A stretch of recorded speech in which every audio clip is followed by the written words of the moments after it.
حضور کے زمانے میں کوئی نماز تراویح نہیں تھی، کوئی باجماعت نماز نہیں، بلکہ تشویق تھی، اپنے طور پر کھڑے رہو، پڑھو، جاگو، قرآن سمجھو، غور کرو، تدبر کرو، یہ بھی ہے۔ حضرت ابوبکر کے زمانے میں بھی نہیں تھی۔ حضور نے البتہ 3 مرتبہ تراویح کہہ لیں نماز نوافل پڑھائے ہیں، لیکن وہ تہجد کے وقت 8 پڑھائے ہیں۔ تہجد کے وقت وہ آپ کی تہجد تھی جس میں 8 ہی نفل ہوتے تھے ہمیشہ 8 نفل 3 وتر 11 رکعتیں حضور کی تہجد تھی۔ ایک رمضان مبارک میں آپ نے 3 رات جماعت کرا دی تہجد رمضان میں، چوتھی رات لوگ حضور برآمد نہیں ہوئے،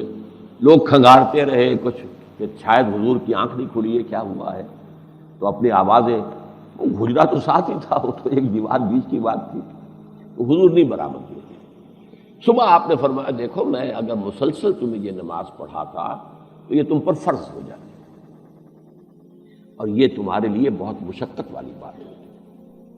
کیونکہ غریب بھی ہیں، امیر بھی ہیں،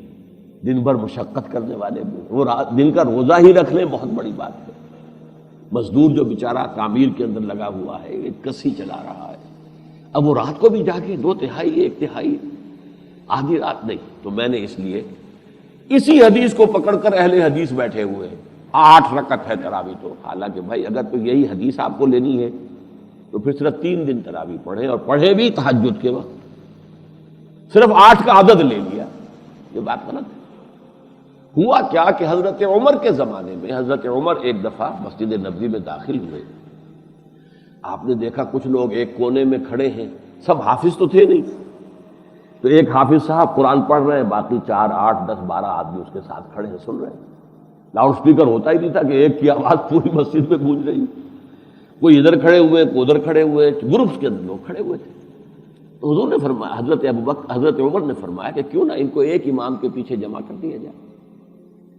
آپ نے فیصلہ کیا کہ عشاء کے فوراً بعد 20 رکعت نماز سب مل کر باجماعت ادا کریں۔ یہ اجتہاد ہے عمر فاروق کا رضی اللہ تعالی عنہ،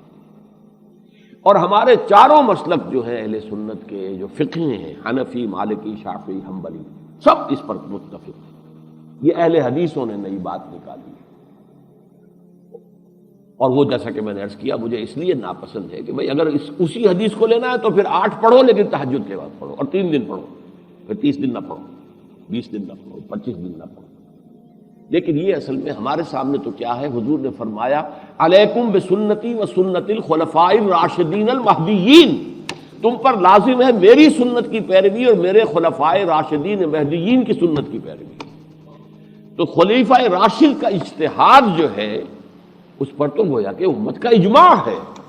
ہم اہل سنت والجماعت ہیں، اہل سنت بھی ہیں، اور پھر جس پر اجماع ہوا ہے خلافت راشدہ کے دوران ہم اس کے بھی پابند ہیں۔ اس اعتبار سے اب کیا ہوتا ہے سعودی عرب میں، چونکہ جو ان کا سرکاری مذہب ہے وہ حنبلی ہے، اہل حدیث نہیں ہے، سرکار جو عام طور پر زیادہ لوگ اور علماء وہاں اہل حدیث ہیں، تو چونکہ سرکاری مذہب جو حنبلی ہے تو مسجد نبوی، مسجد حرام دونوں جگہ 20 تراویح ہوتی ہیں، لیکن آپ اور جگہوں پر جائیں گے تو 8 تراویح ان کے ہاں محلوں کے اندر جو مسجدیں ہو رہی ہیں ان کے اندر 8 ہوتی ہیں، تو یہ وہاں پر اہل حدیث مسلک اور یہ حنبلی مسلک۔ البتہ ایک بڑی پیاری نماز، وہ گویا کہ حضور کی اس دوسری سنت پر جزوی طور پر عمل، آخری عشرے میں حرمین شریفین میں ایک قیام اللیل اور ہوتا ہے، تراویح تو ہو گئی، جو اس سے زیادہ نہیں کر سکتا وہ جائے سوئے سحری تک، لیکن اب وہ نصف شب کے بعد کھڑے ہوئے، اس کو کہتے ہی قیام اللیل ہے، وہ رات کو کھڑے ہو کر 3 پارے پڑھتے ہیں 8 نوافل کے اندر، اور ایک اضافی ختم قرآن ہو جاتا ہے۔ سن 71 میں نے اس میں شرکت کی ہے، اس کی لذت مجھے آج تک یاد ہے۔ وہ وقت جو ہوتا ہے وہ تہجد کا وقت ہے، اس میں جو ہے یہ 10 رکعتوں کے اندر 8 رکعتوں کے اندر 3 پارے، 3 سوا 3 3.5 پارے ہو